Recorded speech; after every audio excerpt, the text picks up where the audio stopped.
Ibu pendeta ini prediksi corona habis di akhir Maret. Sekarang sudah April cuy.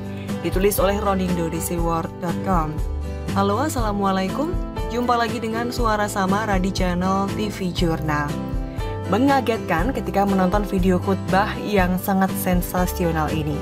Kenapa saya sebut demikian? Karena ibu pendeta ini dengan suara cetar bergetar di mikrofon menubatkan atau memprediksikan di depan pengikutnya bahwa wabah corona akan habis di akhir Maret. Nubuatnya ternyata sudah terbukti kadaluarsa alias expired.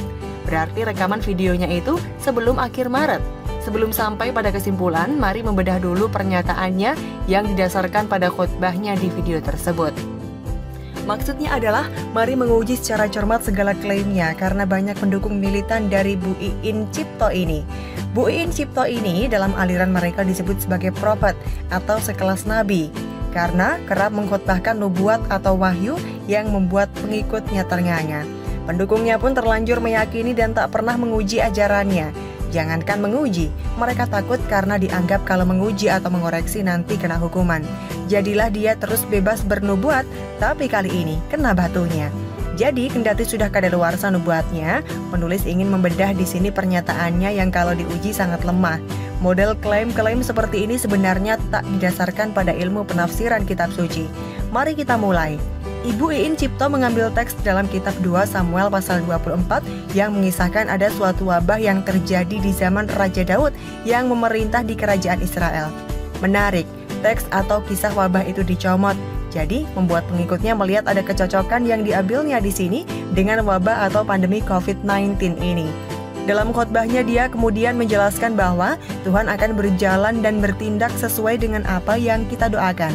Lalu, Ibu Iin Cipto mengekspos mukjizat yang terjadi dengan mengambil ayat dalam 2 Samuel 24:25, yaitu, lalu Daud mendirikan di sana mezbah bagi Tuhan dan mempersembahkan korban bakaran dan korban keselamatan.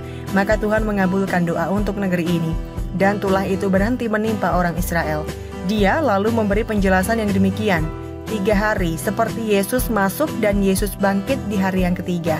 Sekarang sudah 3 bulan, mari sepakat dengan saya. Sudah habis, sudah expired. Tidak akan ada wabah di seluruh dunia. Klaimnya itu disampaikan dengan suara cetar menggelegar, penuh energi sembari berteriak dengan penuh keyakinan. Jemaat atau umat pun langsung bersorak mengamininya. Mereka yakin apa yang dikatakan itu sudah pasti benar dan pasti terjadi. Model pengajaran seperti inilah yang sejatinya tak mengindahkan kaidah-kaidah penafsiran kitab suci dan tanpa dilandasi ajaran teologi yang sehat. Ada yang anti teologi padahal ketika mereka sendiri memberitakan atau mengkhotbahkannya, mereka sudah berteologi dengan versi mereka sendiri. Pengajaran dari Ibu Iis ini sebenarnya tanpa dibantah langsung sudah terbantah dengan sendirinya, yaitu nubuatnya sudah expired sementara corona menjalar terus.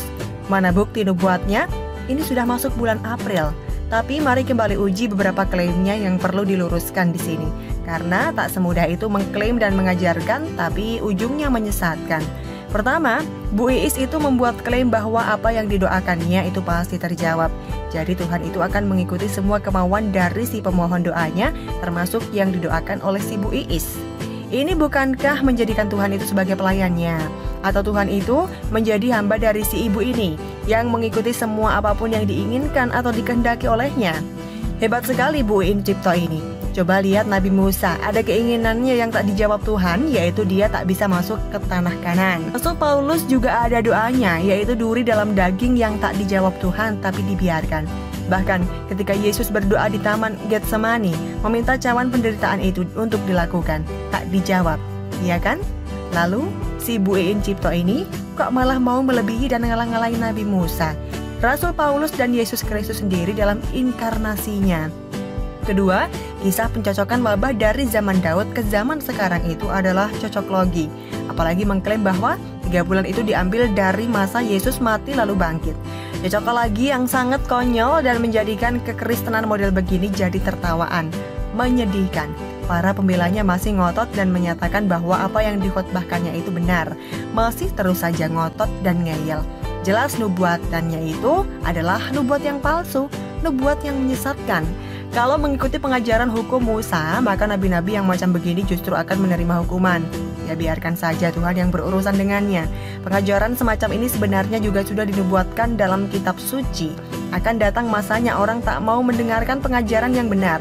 Mereka lebih memilih khotbah atau pengajaran yang sifatnya bombastis, menarik, tapi sesungguhnya bukan dari Tuhan. Bu, sadar Bu, nubuat Anda sudah expired. Kapan mau direvisinya? Begitulah kura-kura. Bagaimana menurut Anda? Silahkan untuk tulis komentar di kolom komentar. Jangan lupa untuk like, subscribe, dan share. Samara pamit, wassalamualaikum warahmatullahi wabarakatuh. Bye-bye.